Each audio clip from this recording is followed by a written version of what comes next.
প্রত্যেকটা বক্তব্যে প্রধান উপদেষ্টার সামনের বক্তব্য আমি উচ্চারণ করেছি 1947, আমি বলেছি 1947, এবং প্রায় সব বক্তব্যে পাবেন। কেন? আপনারা আজকের যে মানচিত্রের উপর আছেন এই মানচিত্র কিন্তু 71 নয়, এই মানচিত্র 47-এ পাওয়া মানচিত্র। তাহলে মানচিত্রের ইতিহাসকে যদি আপনি অস্বীকার করেন, মানচিত্রের অস্তিত্বকে অস্বীকার করে বসবেন। তাহলে মানচিত্রের ইতিহাসকে অস্বীকার করা, মানচিত্রের অস্তিত্বকে অস্বীকার করা, তাহলে অবশ্যই এই মানচিত্রের ইতিহাসকে আপনাকে স্বীকৃতি দিতে হবে। 47-এর ইতিহাস কিসের ইতিহাস?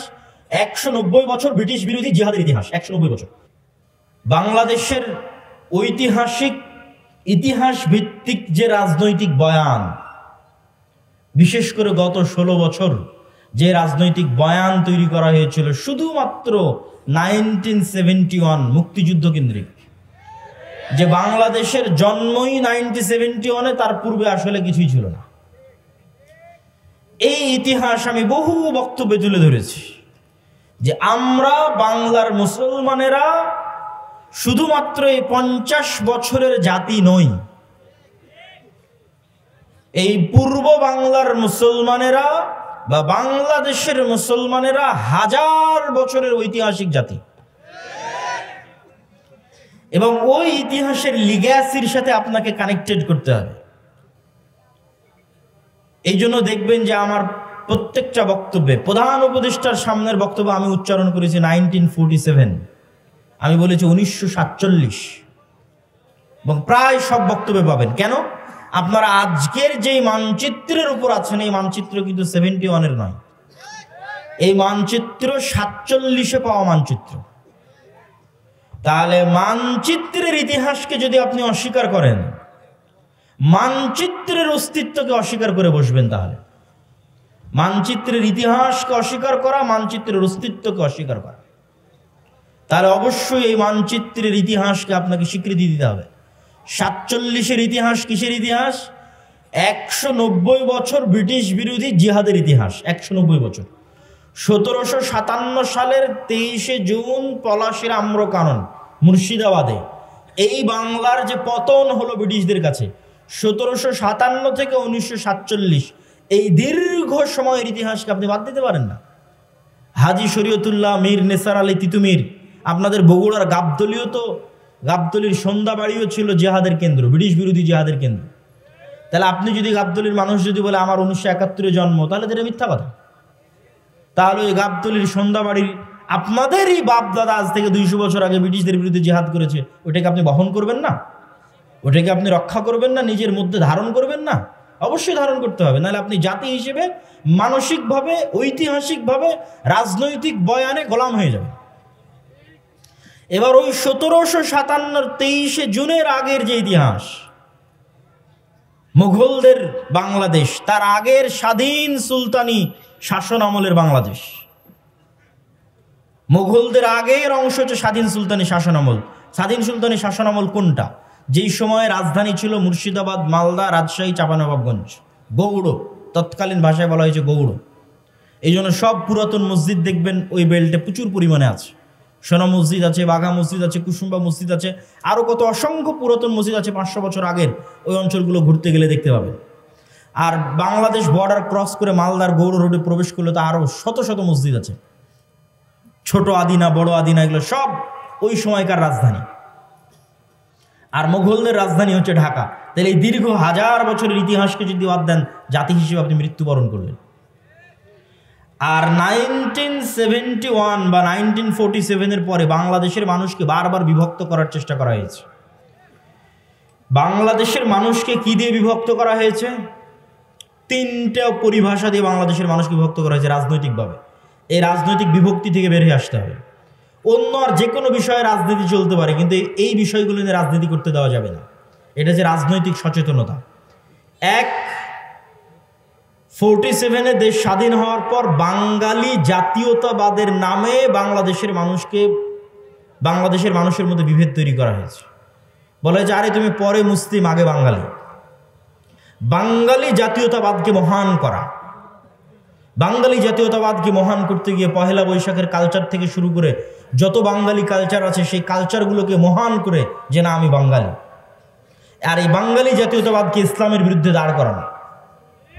কিন্তু তারা ভুলে যায় যে বাঙালি জাতীয়তাবাদের নামেই 1905 সালে হওয়া বঙ্গভঙ্গ 1911-তে ব্রিটিশ সরকারকে রদ করতে বাধ্য করে কলকাতার দাদাবাবুরা। আর 1911-তে বঙ্গভঙ্গ রদ হয়ে যাওয়ার কারণে 1947 পর্যন্ত এই পূর্ববঙ্গে না কোনো কলকারখানা, না কোনো ব্যবসায়িক প্রতিষ্ঠান, না কোনো স্কুল কলেজ, না কোনো বিশ্ববিদ্যালয় কিছুই প্রতিষ্ঠিত হয়নি। মানে আপনাদের টাকায়, আপনাদের বাপদাদাদের টাকায় যা কিছু গড়ে উঠেছে সব কলকাতাতে গড়ে উঠেছে। তাহলে পূর্ববঙ্গের মুসলমানেরা যে বৈষম্যের শিকার হলো, সেটা তো তোমার বাঙালি জাতীয়তাবাদের নামেই সেই বৈষম্যের শিকার হলো। আবার সেই বাঙালি জাতীয়তাবাদকে উজ্জীবিত করে বাংলাদেশের মুসলমানদের মধ্যে বিভেদ তৈরি করা,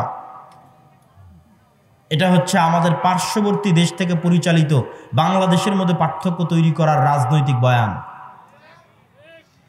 আর একটা পার্থক্য তৈরি করার রাজনৈতিক বয়ান কি?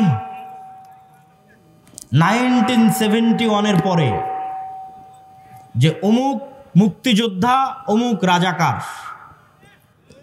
এটা হচ্ছে দেশকে ভাগ করে দেওয়া, দেশের জনগণকে ভাগ করে দেওয়া। পৃথিবীর কোনো উন্নত দেশে আপনি এইভাবে দেশের নাগরিকদের মধ্যে বিভেদ তৈরি করা দেখতে পাবেন না। স্বয়ং আমাদের নবী মুহাম্মদ সাল্লাল্লাহু আলাইহি ওয়াসাল্লাম মক্কা বিজয়ের পরেও এরকম বিভেদ তৈরি হতে দেননি। একটা ছোট্ট ঘটনা বলি। মক্কা বিজয়ের পর একটা যুদ্ধ হয়েছিল, হুনাইনের যুদ্ধ। হুনাইনের যুদ্ধের সব গনিমতের মাল আল্লাহর নবী মক্কার নবমুসলিমদের মধ্যে বন্টন করে দিয়েছেন।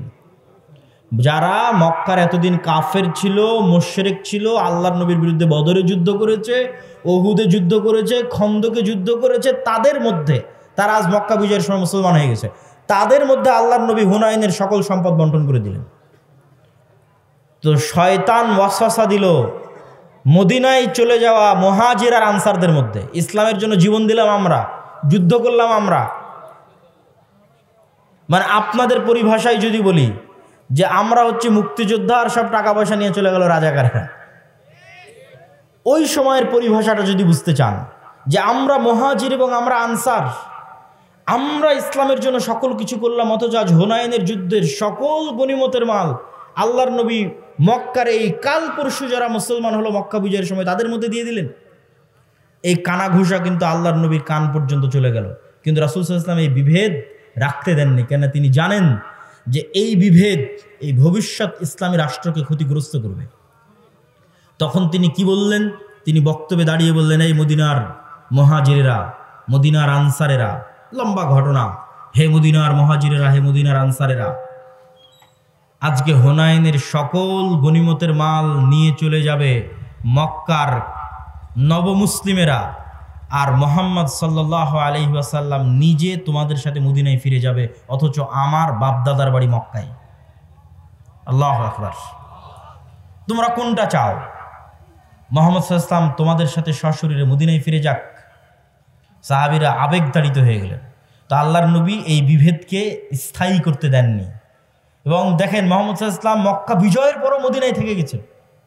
এখন তো মক্কা বিজয় হয়েছে, ওনার শৈশবের স্মৃতি বিজড়িত শহর মক্কা, কৈশোরের স্মৃতি বিজড়িত শহর মক্কা, যৌবনের স্মৃতি বিজড়িত শহর মক্কা। এখন তো মক্কা বিজয় হয়ে গেছে, তার অধীনস্থ তিনি মদিনা ছেড়ে দিয়ে মক্কা আসতে পারেন। কিন্তু তিনি বললেন মুহাম্মদ সাল্লাল্লাহু আলাইহি ওয়াসাল্লাম নিজে ফিরে যাবে মদিনায়, আবার ধন সম্পদ দিয়ে দিলেন নবমুসলিমদের, তিনি ঐক্যটা রক্ষা করলেন।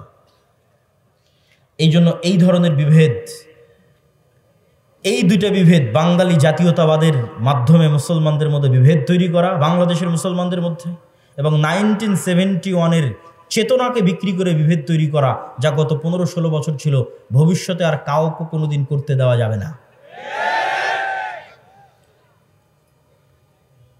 এবার আরো সামনের দিকে চলে আসি।